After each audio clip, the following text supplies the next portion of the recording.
Latar belakang, setiap orang memiliki hak asasi untuk dilindungi dari penyiksaan, ancaman, dan perlakuan yang merendahkan martabat. Hak ini diakui secara luas dalam berbagai hukum nasional dan internasional. Perbuatan yang termasuk dalam kategori ini adalah tindak pidana terhadap kehormatan, contohnya pencemaran nama baik. Oleh sebab itu, seseorang yang reputasinya rusak akibat opini negara publik berhak berjuang untuk memulihkan nama baiknya. Penggantian kerugian akibat pencemaran nama baik diatur dalam pasal 1372 hingga 1380 KUH Perdata. Hal ini dianggap sebagai perbuatan melawan hukum yang ketentuannya secara umum tertuang dalam pasal 1365 KUH Perdata. Konstruksi penghinaan atau pencemaran nama baik dalam Kitab Undang-Undang Hukum Perdata selalu dikaitkan dengan pasal 1372 dan pasal 1365. Perbuatan melawan hukum sendiri merupakan bagian dari hukum perikatan yang diatur dalam buku 3 bab ketiga Kitab Undang-Undang Hukum Perdata dengan judul Perikatan-perikatan yang terjadi karena undang-undang. Peraturan mengenai hal ini dimulai dari pasal 1365 hingga 1380 Kitab Undang-Undang Hukum Perdata. Rumusan masalah. Yang pertama, bagaimana konsep dan unsur-unsur perbuatan hukum.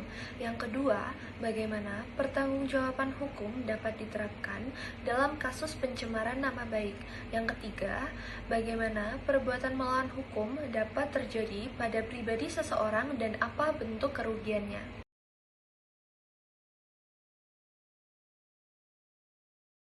Konsep perbuatan melawan hukum atau onrechtmatig daad. Konsep perbuatan melawan hukum bisa dipahami melalui pasal 1365 Kitab Undang-Undang Hukum Perdata atau KUH Perdata yang sama rumusannya dengan pasal 1401 BW Belanda yang menentukan sebagai berikut. Setiap perbuatan melawan hukum yang mengakibatkan kerugian pada orang lain mewajibkan orang yang karena kesalahannya menimbulkan kerugian itu mengganti kerugian tersebut. Mengenai perbuatan melawan hukum, berdasarkan apa yang terdapat dalam pasal 1365 KUH Perdata, kesalahan dari kelalaian termasuk ke dalam bentuk onrechtmatig daad. Pengertian kesalahan di sini adalah pengertian dalam hukum perdata. Kesalahan dalam pasal 1365 KUH Perdata mencakup semua bagian dari kesalahan dalam arti kesengajaan atau dolus sampai kesalahan dalam arti kelalaian atau culpa. Apabila dilihat dari perspektif hukum perdata, seseorang dapat dikatakan bersalah jika kepadanya dapat disesalkan bahwa dia telah melakukan atau tidak melakukan suatu perbuatan yang seharusnya dihindarkan. Unsur perbuatan melawan hukum. Yang pertama, perbuatan itu harus melawan hukum atau onrechtmatig. Salah satu syarat seseorang dapat dikategorikan sebagai orang yang melakukan perbuatan melawan hukum, yaitu perbuatan yang dilakukan melanggar hak orang lain. Yang kedua, perbuatan itu harus menimbulkan kerugian, berupa kerugian material dan kerugian imaterial. Yang ketiga, perbuatan itu harus dilakukan dengan kesalahan. Seseorang dikatakan bersalah apabila kepada orang itu dapat disesalkan bahwa ia telah melakukan atau tidak melakukan suatu perbuatan yang seharusnya dihindarkan olehnya. Yang keempat, antara perbuatan dan kerugian yang timbul harus ada hubungan kausal. Lorem ipsum dolor sit amet, konsektur ad divising elit. Selanjutnya ada konsep kesalahan dan kelalaian dalam perikatan. Yang pertama adalah kesalahan. Kesalahan dalam pasal 1365 BW mencakup semua kesalahan dalam arti kesengajaan sampai kesalahan dalam arti kelalaian. Di mana dalam perspektif hukum perdata, seseorang dikatakan bersalah apabila kepadanya dapat disesalkan bahwa dia telah melakukan atau tidak melakukan sesuatu yang seharusnya dihindarkan. Di mana hal ini dimaksudkan setiap perbuatan yang dilakukan oleh subjek hukum dapat diperkirakan risikonya dan diukur secara objektif. Kemudian berikutnya adalah kelalaian. Kelalaian dalam hukum perdata ialah suatu kelalaian tetap dianggap sebagai kesalahan dan harus dipertanggungjawabkan, di mana dalam perspektif hukum perdata, kelalaian ialah kurangnya kehati-hatian atau tidak menjalankan kewajibannya yang semestinya kesalahan baik yang secara sengaja atau tidak sengaja memiliki akibat hukum yang sama. Sama halnya seperti kesalahan, setiap kesalahan atau perbuatan yang dilakukan oleh subjek hukum dapat diperkirakan risikonya dan diukur secara objektif.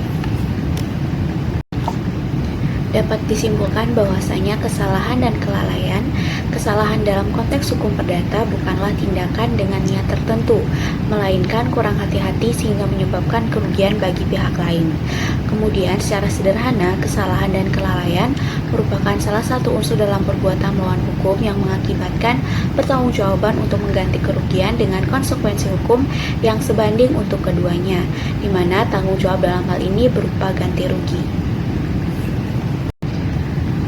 Perbuatan melawan hukum ada dua. Yang pertama yaitu perbuatan melawan hukum terhadap badan hukum. Badan hukum adalah organisasi yang diakui oleh hukum dan memiliki hak serta kewajiban yang diakui oleh hukum. Selayaknya subjek hukum yang lain, badan hukum di sini dapat melakukan sebuah tindakan hukum. Dalam melakukan tindakan hukum, suatu badan hukum tersebut bisa saja melakukan kesalahan ataupun kerugian bagi pihak lain atau pelanggaran kontrak, penyalahgunaan kekuasaan, atau tindakan lain yang melanggar undang-undang. Kemudian yang menjadi pihak yang bertanggung jawab dalam perbuatan melawan hukum dalam badan hukum adalah badan hukum itu sendiri. Biasanya yang melakukan tindakan melawan hukum adalah organ-organ perusahaan. Nah, apabila dalam pertanggungjawaban itu ada ganti rugi, bentuk pertanggungjawaban atau ganti rugi dalam konteks ini dinamakan sebagai tanggung gugat. Mengenai perbuatan melawan hukum badan hukum, terdapat beberapa teori dari para ahli yang menyatakan tentang pertanggungjawaban perbuatan melawan hukum. Yang pertama ada fikti teori atau teori anggapan. Fikti teori atau teori anggapan ini menganggap bahwasanya badan hukum itu dianggap sebagai badan privat yang fiktif dan terpisah dari manusia yang menjadi pengurusnya. Apabila pengurus perusahaan melakukan perbuatan melawan hukum, tidak bisa dikatakan sebagai perbuatan dari badan hukum itu sendiri, namun pertanggungjawabannya tetap ada pada badan hukum bersangkutan. Kemudian yang kedua ada organ teori atau teori perlengkapan. Teori perlengkapan atau organ teori ini merupakan teori gagasan dari Van Glerk, di mana teori ini menganggap bahwasanya badan hukum itu dianggap dan diperlakukan sama dengan manusia pribadi yang bisa melakukan perbuatan melawan hukum. Apabila pengurus perusahaan melakukan perbuatan melawan hukum, bisa dikatakan sebagai perbuatan dari badan hukum itu sendiri, dan pertanggungjawabannya atau tindakan oleh organ perusahaan tetap pada badan hukum bersangkutan. Kemudian yang terakhir adalah teori kenyataan yuridis. Teori kenyataan yuridis ini adalah sebuah teori yang menganggap bahwasanya badan hukum itu dianggap dan diperlakukan sama dengan manusia pribadi. Artinya suatu badan hukum bisa bertanggung jawab pada setiap perbuatan yang diatur dalam undang-undang. Teori kenyataan yuridis ini hampir sama dengan teori perlengkapan. Perbuatan melawan hukum yang kedua adalah perbuatan melawan hukum terhadap pribadi. Perbuatan melawan hukum terhadap pribadi adalah sebuah perbuatan yang melawan hukum yang ditujukan kepada diri pribadi seseorang. Secara umum, perbuatan hukum terhadap pribadi adalah suatu tindakan atau kelalaian seseorang yang menyebabkan kerugian bagi orang lain. Kerugian dalam hal ini bisa berupa kerugian fisik, kerugian mental, maupun kerugian reputasi atau nama baik. Kerugian fisik dalam perbuatan melawan hukum terhadap pribadi dapat berupa luka, cedera, dan cacat tubuh. Di sisi lain, kerugian nama baik misalnya dijauhi dalam sebuah pergaulan, hilang kewibawaan, tidak dihormati, dan putus hubungan baik. Bentuk pertanggungjawaban atau ganti rugi dalam konteks ini bisa berupa ganti rugi material dan ganti rugi imaterial.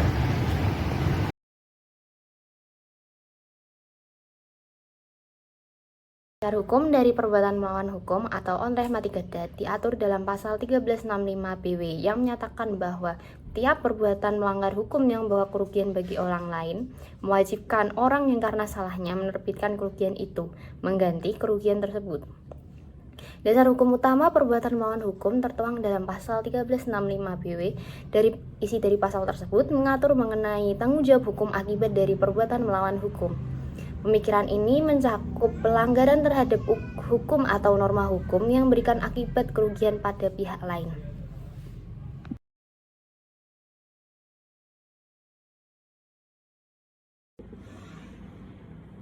Pengertian dan unsur pencemaran nama baik. Pencemaran nama baik adalah perbuatan yang dilakukan dengan sengaja dan tanpa hak, berupa penyebaran informasi yang mengandung penghinaan atau merusak reputasi seseorang, baik melalui tulisan maupun melalui lisan.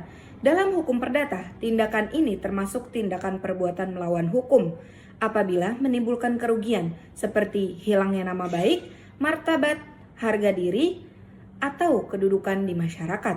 Pencemaran nama baik dapat berupa penyebaran tulisan merugikan, hinaan, atau tuduhan tanpa dasar, fitnah. Berdasarkan pasal 1365 KUH Perdata, korban berhak menuntut ganti rugi. Studi kasus pencemaran nama baik, kasus antara Medina Zain dengan selebgram Marisha Icha. Kasus ini bermula dari perseteruan Medina Zain dengan selebgram Marisha Icha.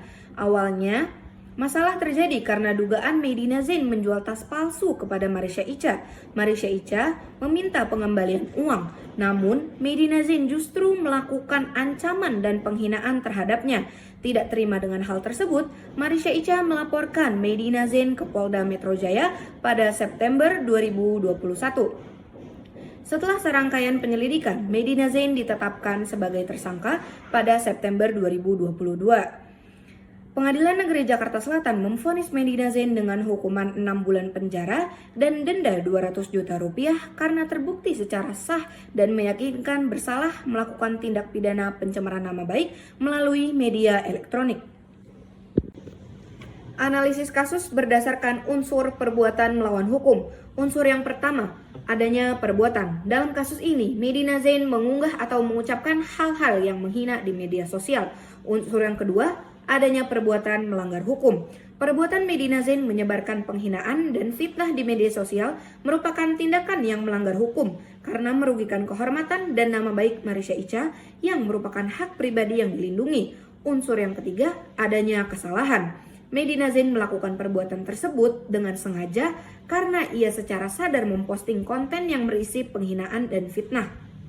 Unsur yang keempat, adanya kerugian. Perbuatan Medina Zain menimbulkan kerugian bagi Marisha Icha, terutama kerugian non-material berupa rusaknya reputasi dan kehormatan di mata publik. Unsur yang kelima, adanya hubungan kausalitas atau sebab akibat. Kerugian reputasi yang dialami Marisha Icha adalah akibat dari postingan yang dibuat oleh Medina Zain. Nama saya Danika Safira Zara dengan NIM akhir 575 dan absen 36. Ganti rugi material. Ganti rugi material adalah kompensasi atas kerugian non-material seperti rasa sakit, penderitaan, tekanan psikologis, dan tercemarnya nama baik. Dasar hukumnya pada pasal 1371 dan 1372 BW yang memberi hak untuk menuntut pemulihan nama baik dan besaran ganti rugi ditentukan hakim berdasarkan asas kepatutan dan keadilan. Namun agar gugatan diterima, kerugian harus dirinci dan dibuktikan sebagaimana ditegaskan dalam putusan MA nomor 558/1983 dan nomor 550.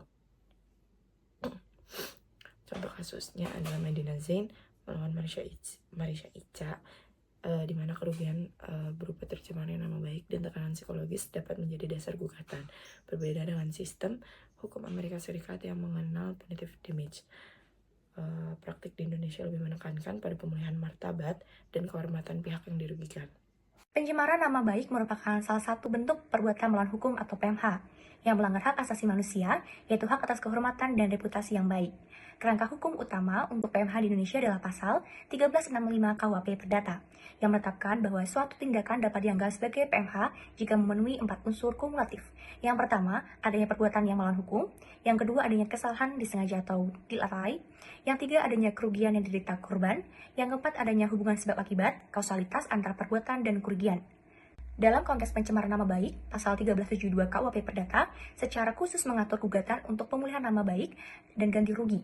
Korban berhak menuntut 2 jenis ganti rugi. Yang pertama, ganti rugi material, yaitu kompensasi atas kerugian finansial yang dapat dihitung. Yang kedua, ganti rugi imaterial, yaitu kompensasi atas kerugian non-finansial seperti rusaknya reputasi, penderitaan emosional, dan hilangnya martabat.